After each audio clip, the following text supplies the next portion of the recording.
오늘은 우리가 보내고 있는 성령 강림 절기의 19번째 주일이 되겠습니다. 이제 우리 함께 자리에서 일어나셔서 조용히 기도하시며 예배로 나아가시겠습니다.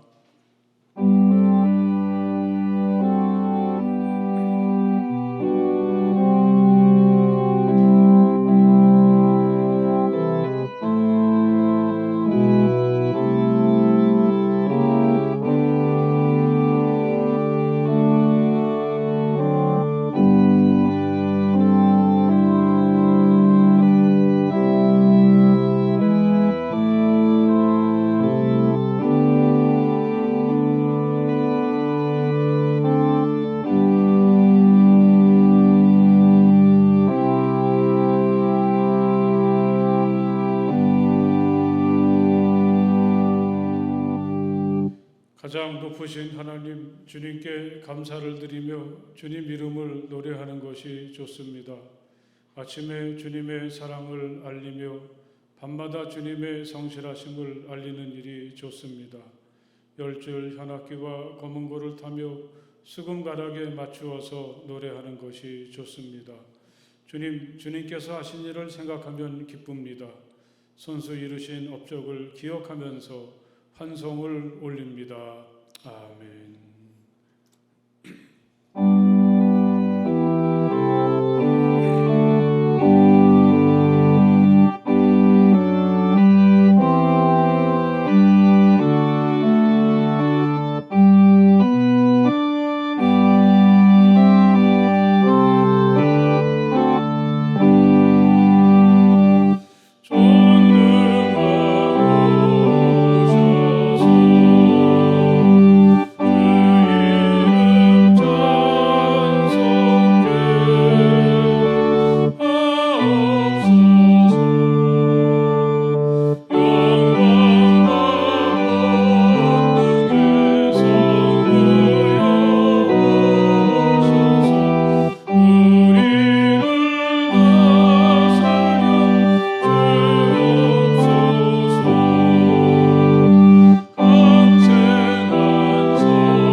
우리의 평화이신 하나님을 찬양합니다. 마음을 다하여 드리는 우리의 예배를 받아 주옵소서. 우리가 직면한 현실은 매우 어둡고 불안합니다. 지구촌에서 벌어지고 있는 전쟁은 그칠 줄 모르고 핵의 공포가 우리를 위협합니다. 날마다 애를 쓰지만 삶은 점점 더 힘겹기만 합니다. 우리의 노력과 수고에 비하면 거두는 열매는 너무 작습니다. 하나님, 우리를 긍휼히 여겨 주옵소서. 전쟁의 기운을 막아주시며 우리의 노력과 수고가 헛되지 않게 하옵소서. 하나님의 평화로 모든 아픔과 상처를 치유하옵소서. 예수님 이름으로 기도합니다. 아멘. 이 시간 우리 함께 침묵하시며 마음으로 하나님께 기도하시겠습니다. 하나님, 제가 여기 있습니다. 저의 모든 마음이 우리 주님을 향하게 하시고 또 이렇게 주님 앞에 서 있는 저희들을 사랑으로 품어주시옵소서. 저의 모든 부끄러움과 허물들을 다 제하여 주시고 또 저의 아픔과 상처들을 치유해 주시기 원합니다. 우리 조용히 침묵하시며 마음으로 하나님께 기도하시겠습니다.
주님께서 당신들에게 복을 주시고 당신들을 지켜주시며 주님께서 당신들을 밝은 얼굴로 대하시고 당신들에게 은혜를 베푸시며 주님께서 당신들을 고이 보시어서 당신들에게 평화를 주시기를 빕니다. 아멘.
기도하실 때 윤선미 집사님 나오셔서 기도해 주시겠습니다.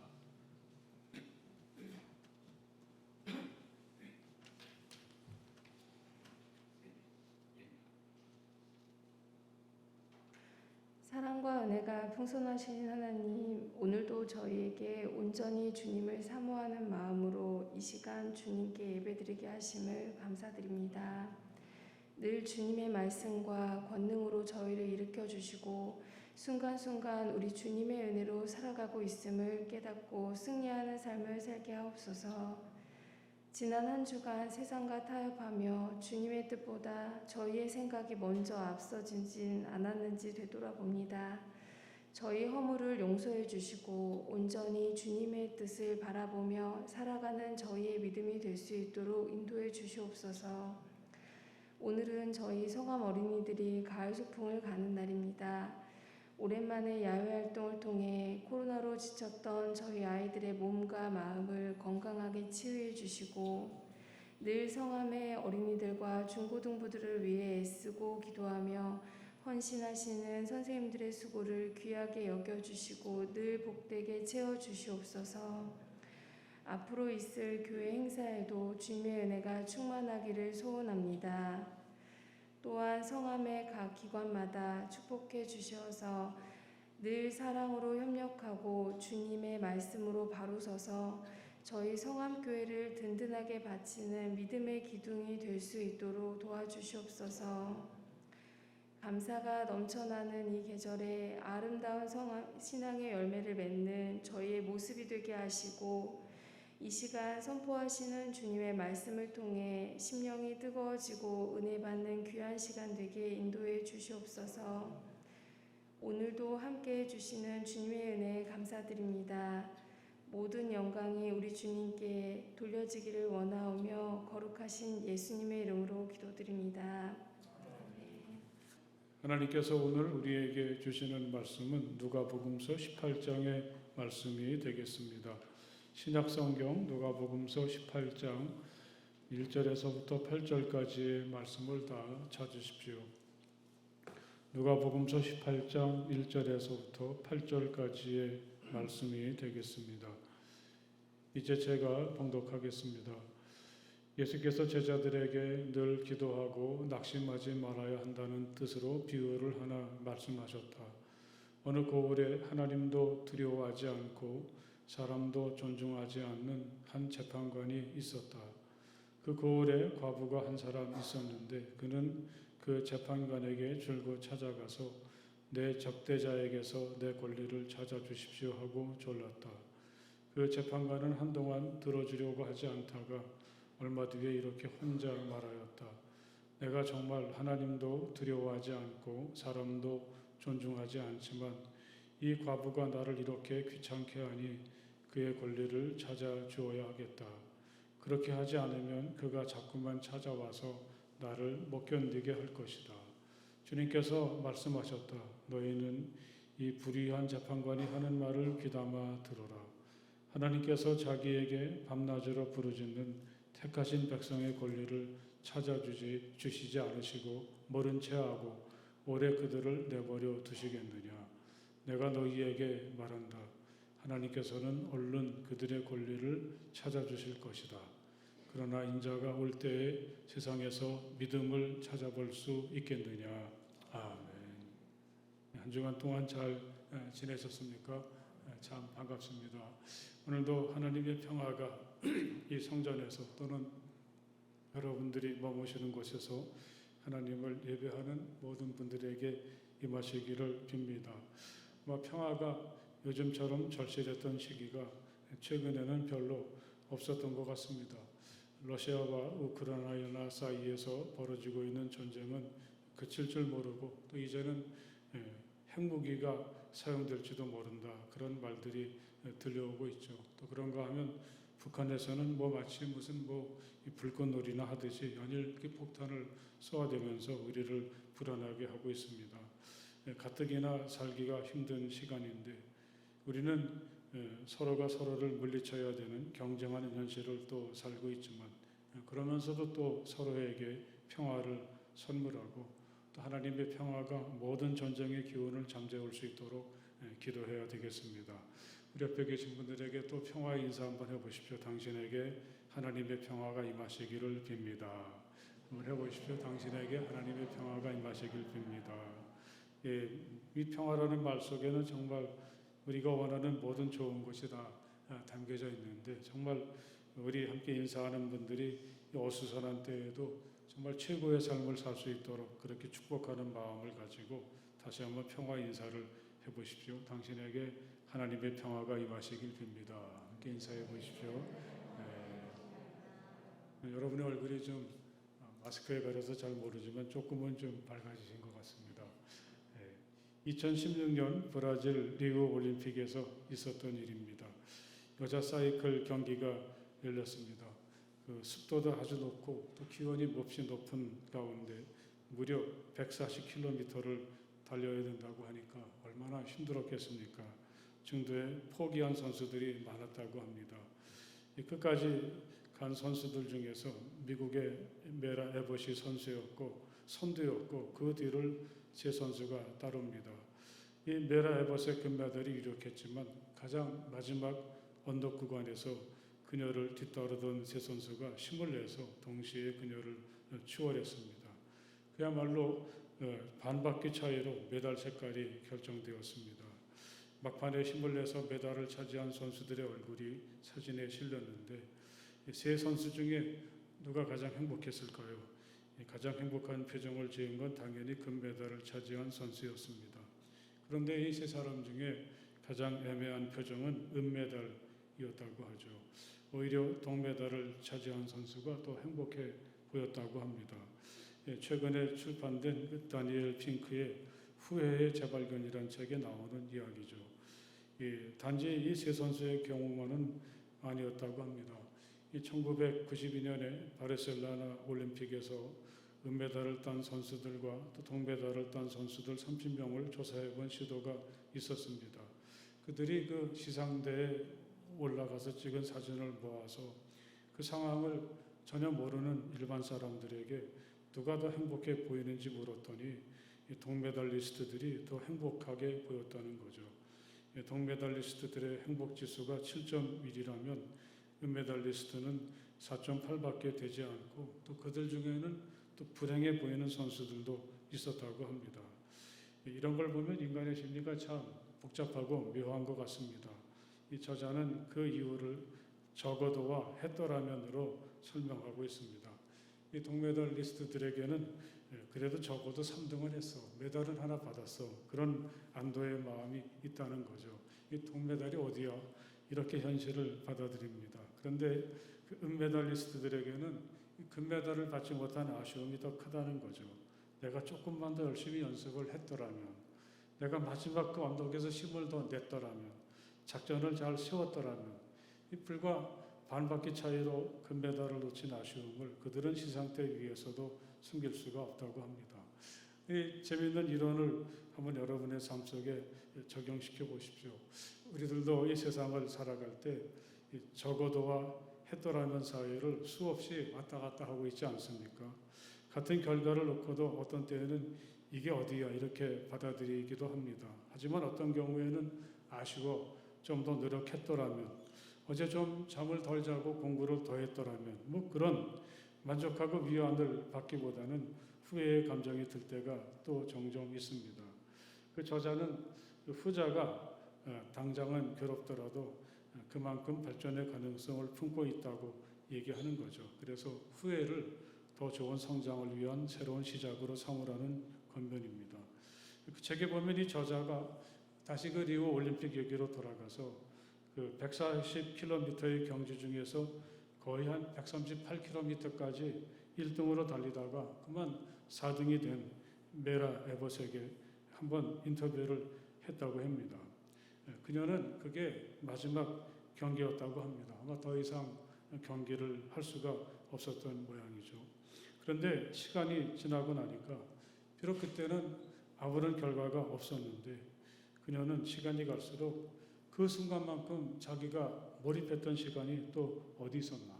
몰입했다는 자체를 또 소중하게 여기게 되었다고 하죠. 그때 상실을 통해 얻은 기회와 느낌, 그 충만함과 온전함은 내게 과분한 최고의 특권이었다. 메달을 통해서 얻을 수 없는 너무나 소중한 것을 경험한 결정적인 순간이었다고 이야기합니다. 아마 그때의 실패가 그녀에겐 정말 씻을 수 없는 상처가 되었을 텐데 그는 상처에 대해서도 이런 멋진 말을 했습니다. 상처를 입었다는 말은 당신의 마음을 상하게 할 만큼 충분히 크고 중요하고 가치 있는 일을 했다는 뜻입니다. 그녀는 정말 자기가 받은 상처를 통해서 정말 멋진 그러한 삶을 준비하는 사람이 되어서 아마 그날의 진정한 메달리스트는 최선을 다했지만 마지막에 메달을 따지 못했던 그녀가 아닐까 생각해 보았습니다. 오늘 우리에게 주신 하나님의 말씀은 예수님이 들려주신 한 이야기입니다. 예수님의 이야기 속에는 한 과부가 나옵니다. 그녀는 사람들에게 무시당하고 자기에게 주어진 권리도 누리지 못하고 있었죠. 아마 이 과부가 이야기 속에 나왔을 때 사람들은 그렇게 생각했을지도 모릅니다. 그거야 혼자 사는 여성으로서 당연히 받아들여야 되는 몫이 아닐까. 당시 사회에서 과부는 고아나 나그네들처럼 하나님께서 특별히 관심을 가지신 대상이었습니다. 하나님은 사람들에게 이런 사람들을 무시하지 말고 잘 돌보아 주라고 신신당부를 하셨습니다.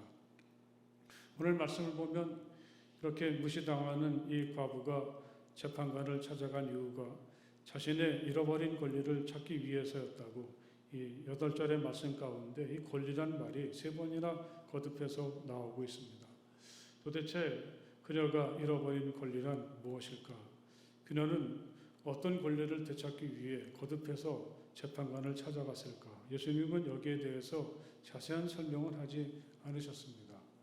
혹시 그녀가 적대자에게 받아야 될 돈이 있는데 그걸 받지 못했다든지, 적대자가 자기 이름으로 양도해 줘야 될 땅이 있는데 그렇지 않다든지, 누군가가 그녀에게 돌아갈 몫을 주지 않아서 그럴 수도 있겠죠. 하지만 예수님은 전에 어떤 사람이 예수님께 와서 내 형에게 명령해서 유산을 나와 나누도록 좀 해주십시오, 그렇게 부탁을 했을 때 예수님은 유산을 억지로 받으려고 하지 말고 온갖 탐욕을 멀리하라고 하면서 그 부탁을 완곡하게 거절하신 적이 있습니다. 그렇다면 예수님께서 여기에서 말씀하시는 권리는 어떤 걸까? 좀 애매하긴 하지만 제 나름대로 상상을 해보면서 생각하게 된 것은 사람으로서 누릴 수 있는 기본적인 권리, 또 다시 말하면 사람답게 살 수 있는 권리라고 할까요? 처음에 하나님께서 사람들을 지으셨을 때 우리들에게는 특별한 것이 있지 않았습니까? 하나님이 당신의 형상대로 사람을 창조하셨으니 곧 하나님의 형상대로 사람을 창조하셨다. 이 사람에게 다른 피조물들에겐 없는 하나님의 형상이 깃들어 있다는 것, 우리에게 이처럼 독특하고 소중한 요소는 없을 것입니다. 한 시인은 이 말씀을 발전시켜서 주님께서는 그를, 여기서 그는 우리 사람을 말하는 거죠, 하나님보다 조금 못하게 하시고 그에게 존귀하고 영화로운 왕관을 씌워 주셨습니다. 이렇게 우리가 하나님께로부터 부여받은 존엄성과 소중한 가치를 이야기했습니다. 여러분, 비록 오늘의 우리가 이야기 속에 나오는 과부처럼 무기력하고 또 세상을 바꿀 힘이 없다고 하더라도, 때로는 우리에게 주어진 권리조차도 제대로 누리지 못하더라도 적어도 우리에겐 하나님께서 허락하신, 하나님이 지으신 피조물다운 삶을 살 수 있는 권리가 주어져 있다는 것입니다. 우리에게 허락하신 거룩하신 하나님의 형상이 지워지거나 또 하나님께서 우리에게 씌워주신 존귀하고 영광스러운 왕관이 벗어지지 않도록 항상 깨어 있어야 되고 잠들지 말아야 되겠습니다. 이렇듯 하나님께서 기대하시고 맡겨주신 인간답게 살고 싶은 열망은 누구나 가질 수 있고, 더욱이 우리가 그리스도인이라면 당연히 추구해야 될 삶은 바로 그런 것입니다. 우리가 주어진 삶을 이렇게 받아들일 수 있을 때 우리는 눈에 보이지 않고 또 손으로 잡을 수는 없지만, 그래서 또 소중하고 영광스러운 삶을 살 수가 있고 그런 삶의 초대를 받게 됩니다. 비록 가난하거나 세상이 우리를 눈여겨보지 않더라도 우리에겐 결코 포기할 수 없는 하나님의 형상이 있다는 사실을 마음 깊이 새기시기를 간절히 바랍니다. 오늘 말씀을 보면 이 과부는 이 재판관을 찾아가지만 번번이 거절을 당합니다. 힘이, 그녀는 그래서 아마 그렇게 생각을 했겠죠. 비록 힘은 없어도 내게는 사람답게 살 수 있는 소중한 권리가 있고 나는 어떤 경우에도 그것을 빼앗길 수가 없어. 그는 이렇게 다짐하지만 현실은 그렇지 못합니다. 그녀는 그래도 포기할 수 없습니다. 고민 끝에 재판관을 찾아가죠. 그런데 이 그녀가 만났던 재판관이라는 사람이 오히려 권리를 찾아주기는커녕 대놓고 무시합니다. 어느 고을에 하나님도 두려워하지 않고 사람도 존중하지 않는 한 재판관이 있었다. 예수님께서는 그를 이렇게 말씀하실 때 정말 이런 사람을 만난 자체가 불행일 수도 있습니다. 만약에 그 사람이 하나님을 두려워하거나 또는 사람을 존중한다면 그녀는 쉽게 자기 문제를 해결할 수가 있었겠죠. 하지만 그렇지가 않았습니다. 어쩌면 그녀의 주변 사람들은 그녀가 재판관을 찾아가는 것을 말렸을지도 모릅니다. 그 사람한테 가봐야 아무 소용없어. 괜히 상처만 받지. 너 같은 사람은 거들떠 보지도 않을 거야. 그래도 그녀는 재판관을 찾아갔습니다. 소문대로였죠.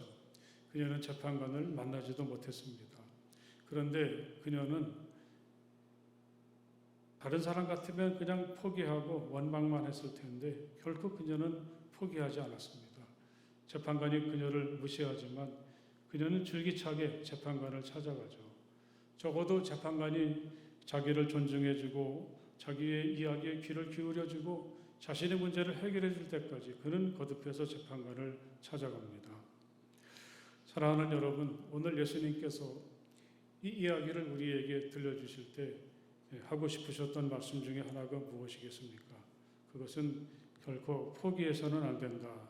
그런 말씀이 아니겠습니까? 만약에 정말 우리에게 소중한 게 있다면, 그게 없이 살 수는 없다면 그걸 우리는 결코 포기할 수가 없다는 말씀입니다.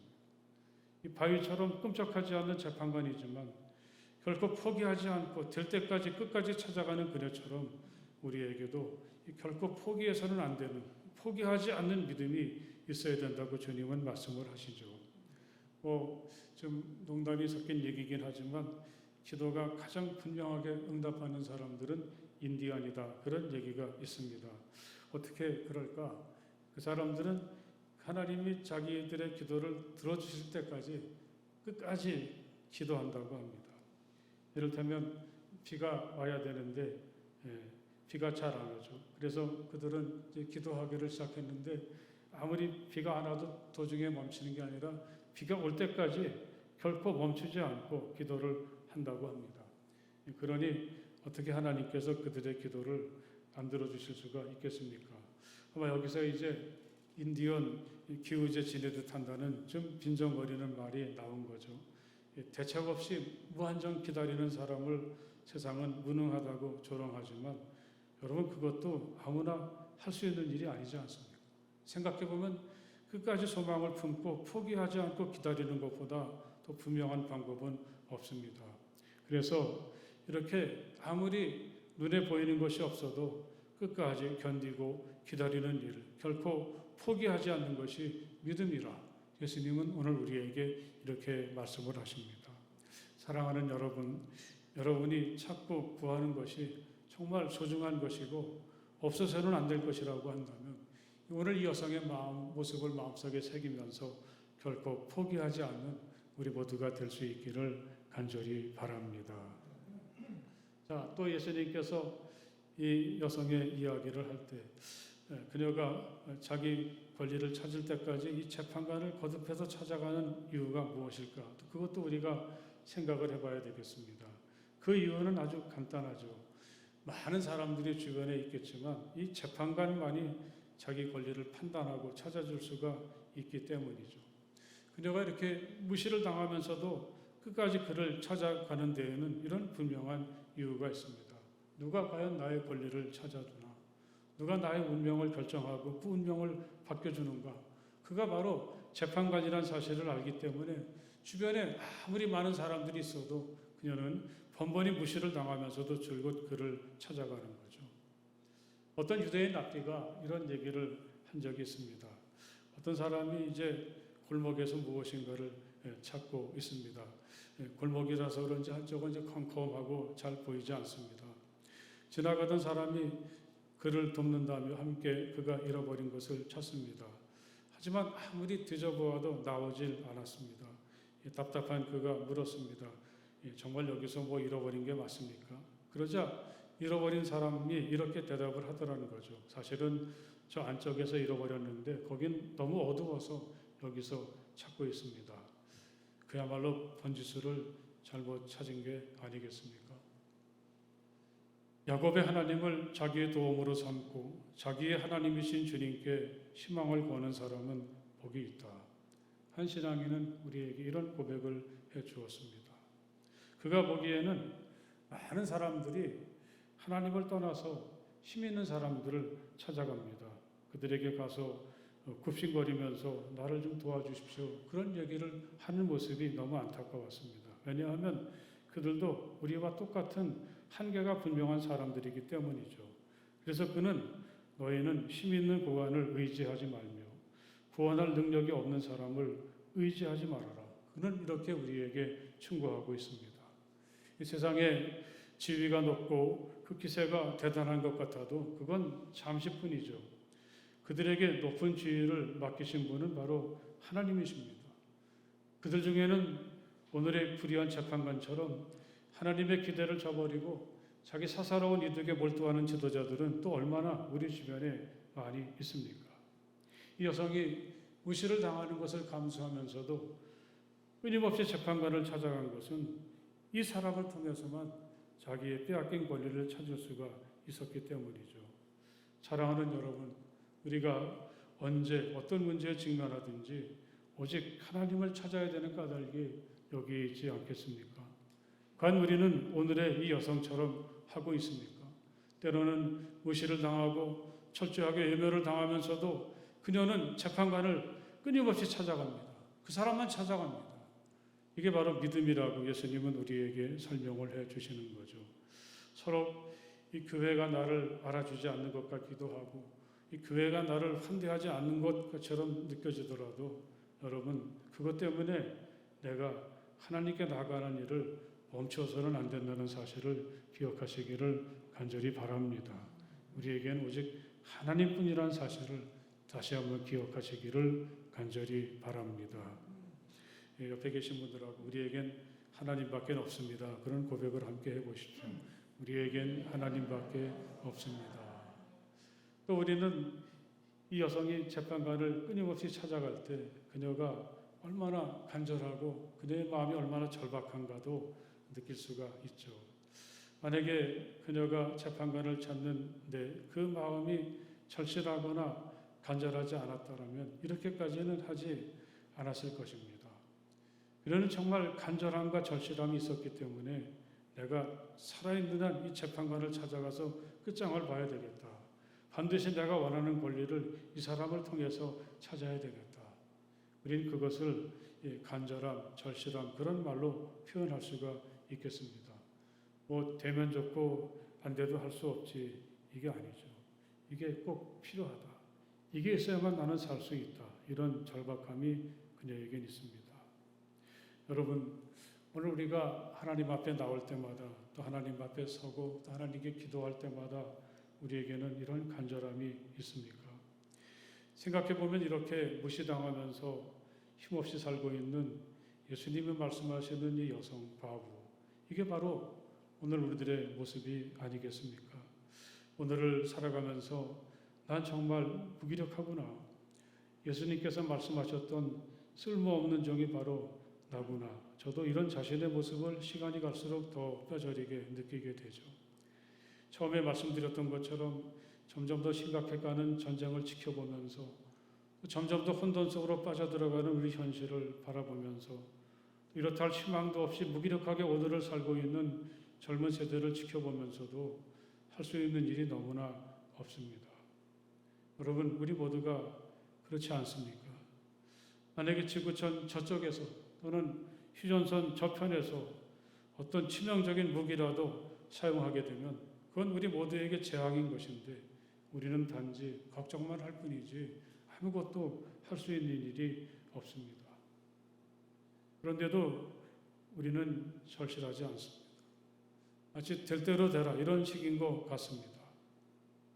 예수님은 밤낮 부르짖는 택하신 백성을 말씀을 하셨는데 도대체 이 사람들이 누굽니까? 이들이 바로 하나님을 믿고 오직 하나님께만 희망을 두고 살아가는 사람들이 아닙니까? 시도 때도 없이 밤낮 가리지 않고 하나님을 간절하게 찾는 사람들, 바로 그들이 우리들이어야 한다는 사실을 여러분 마음 깊이 새기시기를 간절히 바랍니다. 누가복음 11장에서 예수님은 제자들이 와서 기도를 가르쳐 주십시오 그렇게 말할 때 물론 주기도문도 가르쳐 주셨지만 어떻게 기도해야 되는지 어떤 한 사람을 소개해 주셨습니다. 그는 한밤중에 자기 친구 집을 찾아가서 문을 쾅쾅 두드립니다. 이건 정말 상식이 없는 무례한 짓이죠. 당시 집이라는 게 뭐 방 하나뿐이었으니까 밖에서 문을 두들기면 모든 가족들이 다 자다가 깨게 되죠. 정말 이것은 얼마나 무례한 짓입니까? 그런데 예수님은 바로 이게 기도라고. 예의 같은 것은 따질 겨를이 없는 절박함을 우리에게 이야기해 줍니다. 여보게 빵 3개를 구워주게. 놀라서 잠을 깬 친구에게 그는 빵 3개를 구워달라고 합니다.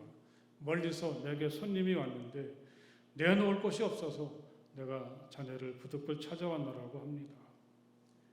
이 빵을 팔라는 것도 아니고 구워달라고 하는데 여러분 당시에 그 빵이라는 거는 그 집 식구들이 아침이 되면 먹어야 될 것입니다. 만약에 이 사람에게 빵을 구워주고 나면 가족들은 아침을 먹을 수 없습니다. 그런데 그 빵을 구워달라고 하는 겁니다. 세상에 이렇게 염치 없는 짓이 어디 있겠습니까? 여러분 그게 바로 기도다. 예수님은 우리에게 이렇게 말씀을 하십니다. 기도는 한밤중에 잠들어 있는 사람을 그 가족을 통째로 깨우는 무례한 행동이고 기도는 그 가족들이 아침에 먹어야 될 빵을 슬쩍 가로채려고 하는 염치 없는 행위가 바로 기도다. 그렇게 말씀을 하십니다. 그 사람의 친구라는 이유로는 그가 일어나서 청을 들어주지 않을지라도 그가 졸라대는 것 때문에는 일어나서 필요한 만큼 줄 것이다. 주님은 마지막에 이렇게 얘기를 하십니다. 밤중에 찾아온 사람이 자기 친구라서가 아니라 이렇게밖에 할 수 없는 절박함을 알기 때문에 빵을 주는 것이라고 예수님은 덧붙이십니다. 우리가 성경을 많이 아는 것도 참 좋죠. 또 교회를 뭐 다 두루두루 잘 알고 있고 예수님을 믿은 지 오래되었다는 사실도 때로는 소중할 수 있습니다. 예수님 하시는 말씀이 뭡니까? 하나님은 그것 때문에 기도를 들어주시지는 않는다는 것.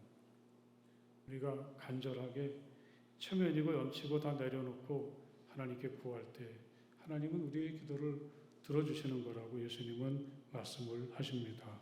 할렐루야. 우리 마지막 부분의 말씀 7절에서 8절까지의 말씀을 우리 같이 한번 읽어보겠습니다.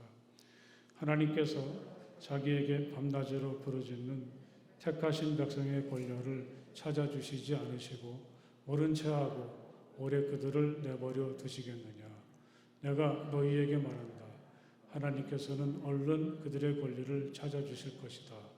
그러나 인자가 올 때에 세상에서 믿음을 찾아볼 수 있겠느냐. 예수님은 이렇게 말씀을 하십니다. 하나님은 우리가 너무 오랫동안 기다리게 하시지 않는다고. 얼른 우리가 잃어버린 권리를 찾을 수 있도록 해주신다. 신속하게 우리의 기도를 하나님은 들어주신다. 예수님은 이렇게 말씀을 하십니다. 이 말씀을 곰곰이 한번 생각을 해봅니다. 현실 속에서 과연 이 말씀이 그냥 그대로 이루어지는가? 반드시 그런 건 아닌 것 같습니다. 그래서 우리는 하나님 앞에 기도할 때마다 도대체 이 기도가 언제나 이루어질까? 또는 하나님은 내 사정을 알거나 계실까? 그런 의구심을 사실은 버리지 못하죠. 기도를 하면서도 우리는 하나님을 잘 믿지 못할 때가 참 많습니다. 어떻게 하면 우리가 좀 더딘 듯해도 끝까지 기다릴 수 있는지, 하나님이 주시리라는 믿음을 가지고 절실하게 끝까지 매달릴 수가 있을까? 특별히 오늘 마지막 부분의 말씀에서 예수님은 우리를 가리키시면서 택하신 백성이라 그런 말씀을 하십니다. 한번 해봅시다. 택하신 백성. 택하신 백성. 저는 이 모든 주님의 말씀 속에서 이 대목이 참 소중하다는 것을 여러분에게 말씀을 드리고 싶습니다. 이 택하신 백성이 누굽니까? 오늘 우리들이 바로 하나님께서 택해 주신 하나님의 백성들입니다. 우리는 하나님께서 누구보다도 더 소중히 여기시는 아주 특별한 사람들이죠. 하나님은 우리를 이렇게 하나님의 백성으로 선택해 주실 때 우리가 헤아릴 수 없는 너무나 많은 것들을, 참 좋은 것들을 우리에게 이미 믿고 맡겨 주셨습니다. 그래서 어떤 한 신앙인은 우리 서로 받은 기쁨은 알 사람이 없다. 그러면서 하나님의 택하신 백성이 누리는 행복을 표현하기도 했습니다. 여러분, 세상에서 우리는 누구나 이 이야기 속의 과부처럼 그렇게 살고 있지만 하나님은 결코 우리를 그렇게 생각하지 않으십니다. 특별하게 바라보아 주시고 소중히 여겨주시고 누구보다도 우리를 환대해 주십니다. 여러분, 우리가 그런 하나님의 마음을 헤아릴 수 있다면 우리는 더 견딜 수 있고 또 기다릴 수가 있지 않습니까? 때로는 하나님께서 침묵하시고 계신 것조차가 응답이란 사실을 깨닫게 될 때도 참 많이 있습니다. 우리는 또한 하나님이 우리를 어떻게 생각하시는지 알게 될 때 비록 내가 많은 것을 가지지 않았더라도 누구보다도 풍성하고 멋지게 오늘을 살아갈 수가 있지 않습니까? 우리의 모든 의심들, 또 기다리지 못하는 조급한 마음들, 이런 우리들의 문제를 잠재우는 근원적인 응답이 바로 이 택하신 백성이라는 말씀 속에 담겨 있다는 사실을 저는 깨달았고 그것을 여러분과 함께 나누고 싶습니다. 너희가 나를 택한 것이 아니라 내가 너희를 택하여 세운 것이다. 예수님은 다시 이렇게 우리에게 말씀을 해주십니다. 여러분, 우리가 누구든지 우리는 이미 하나님께서 선택해 주신 하나님의 사람들입니다. 그만큼 하나님은 우리를 소중히 여기시고 너무나 좋은 것들을 아낌없이 우리에게 베풀어 주셨다는 이 믿음을 가지고 오늘을 살아가는 우리 모두가 될 수 있기를 주님의 이름으로 간절히 축복을 드립니다. 할렐루야. 우리 옆에 계신 분들하고 그렇게 한번 인사해 보십시오. 하나님께서 당신을 선택하셨습니다. 하나님께서 당신을 선택하셨습니다. 우리 기도하시겠습니다. 하나님, 참 감사합니다. 이 누구도 존중하지 않는 한 과부가 이렇게 투쟁하고 또 노력하고 끊임없이 시도하는 모습을 바라볼 때 이것이 바로 하나님을 믿고 신뢰하는 우리의 모습이 되어야 한다고 말씀해 주시는 주님의 말씀을 함께 나눌 때 오늘 우리들에게도 그런 믿음을 허락하여 주실 줄 믿습니다. 결코 포기하지 않게 하시고 또 절박함으로 하나님 앞에 설 수 있는 우리 모두가 되게 하여 주시옵소서. 우리 문제를 해결하실 분은 오직 하나님뿐인 줄 믿습니다. 하나님께만 의지하고 하나님만 바라보는 우리가 되게 하여 주시옵소서. 비록 우리가 세상에서는 보잘것없지만 하나님은 이미 우리를 예수 안에서 택해 주신 우리가 하나님의 택함 받은 백성인 줄 믿습니다. 이 속에 하나님의 놀라운 응답, 은총, 축복이 다 담겨져 있다는 사실을 기억하면서 누구보다도 풍성하게 또 늘 기다리면서 믿음 안에서 힘차게 살아가는 우리 모두가 되게 하여 주시옵소서. 예수님 이름으로 간절히 기도드렸사옵나이다.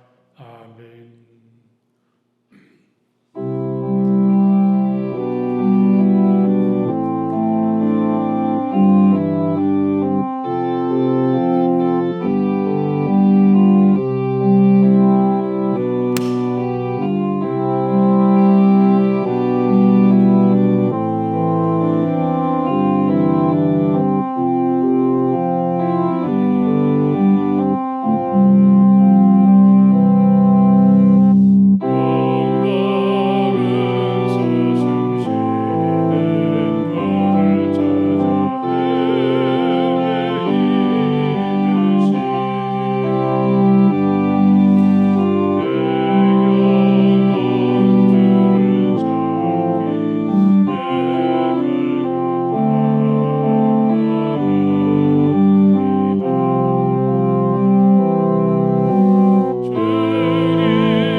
하나님을 찬양합니다. 이 시간 우리가 하나님께 드리는 정성의 예물과 또 그 속에 담겨져 있는 저희 자신을 받아 주시옵소서. 이 귀한 예물이 하나님의 뜻을 이루는 일에 온전히 사용되기 원합니다. 함께하여 주시옵소서. 또한 다시 한번 하나님 앞에 간절함과 갈급함과 또 기쁨으로 자신을 드리는 모든 이들을 받아주시고 저희들을 사랑으로 품어 주시옵소서. 오늘 우리가 이 세상을 살아갈 때 하나님의 사람으로서 멋지고 존귀한 인생을 살아갈 수 있도록 복내려 주시옵소서. 우리의 일터를 기름지게 하시고 언제나 기쁨으로 일하는 우리가 되게 하여 주시옵소서. 애쓰고 수고할 때마다 귀한 열매로 채워주실 줄 믿습니다. 저희들의 가정이 작은 천국을 이루게 하시고 우리에게 주신 자녀들이 지혜롭게 신실한 믿음의 사람들로 성장할 수 있게 하시고 저들의 길을 주님이 인도해 주시옵소서. 특별히 취업하고 또 진학하는 일을 위해서 애쓰는 우리 젊은 친구들의 길을 활짝 열어 주실 줄 믿습니다. 아버지 하나님, 우리 중에 아프고 또 곤고하고 힘들어하는 사람들도 참 많이 있습니다. 기억하시사 긍휼히 여겨주시고 사랑의 손길로 치유하여 주실 줄 믿습니다. 멀리 흩어져 있는 우리들의 가족도 있습니다. 어디 있든지 항상 눈동자같이 살펴주시고 저들의 길을 인도하여 주시옵소서. 우리 주님 예수 그리스도의 이름으로 간절히 축복하며 기도드렸사옵나이다. 아멘. 네, 할렐루야. 여러분 참 반갑습니다. 예, 사랑하고 축복합니다. 우리 함께 인사해 보십시오. 사랑하고 축복합니다. 예, 오늘은 우리 어린이들이 소풍을 성도 해돋이 공원으로 다녀오는 날인데 많이 축복해 주시고 격려해 주십시오. 11시에 우리 부모님들과 같이 오면 따로 교회 버스를 타고 가서 하루를 즐기다가 오후 3시에 거기서 맞춰지게 되니까 부모님들은 참고하시기 바랍니다. 추수감사절이 11월 6일, 11월 첫째 일인데 우리가 추수감사절을 정말 감사로 채우기 위해서 준비하고 계획하는 순서들이 있는데 여러분들이 함께 하시면 정말 이 감사절이 뜻깊은 시간이 될 줄 믿습니다. 특별히 그 감사일기 꼭 하루에 한 가지 이상씩 쓰시고 또 그것을 좀 속도원들하고 같이 나누면 또 감사할 수 있는 마음들을 더 풍성하게 가지게 되고 또 귀한 시간이 되리라고 기대합니다. 감사일기가 뒤편에 많이 남아있는데 필요하신 분들은 꼭 챙겨가시기 바랍니다. 이번 토요일에는 우리 중고등부가 에버랜드로 나들이를 갑니다. 잘 다녀올 수 있도록 격려해 주시고 축복해 주시면 좋겠습니다.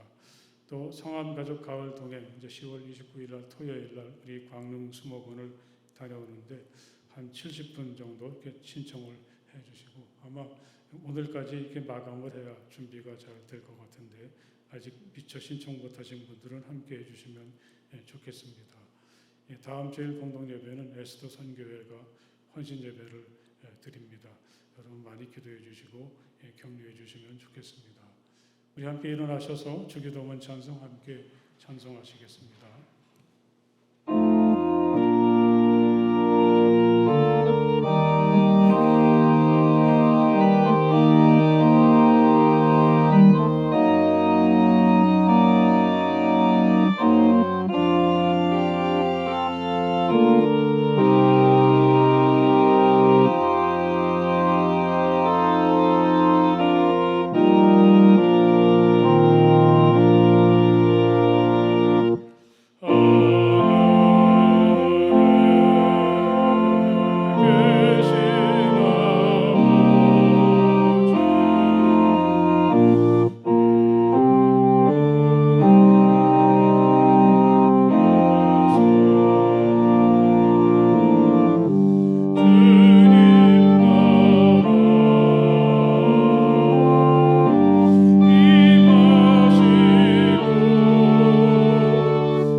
우리 주 예수 그리스도의 그 크신 은혜와 우리 아버지 하나님의 그 넓고 무한하신 사랑하심과 성령 안에서의 거룩한 삽임이 마음을 다해서 우리 하나님께 예배하는 모든 주님의 자녀들 가운데 영원토록 함께하여 주시기를 간절히 축원하옵나이다. 아멘.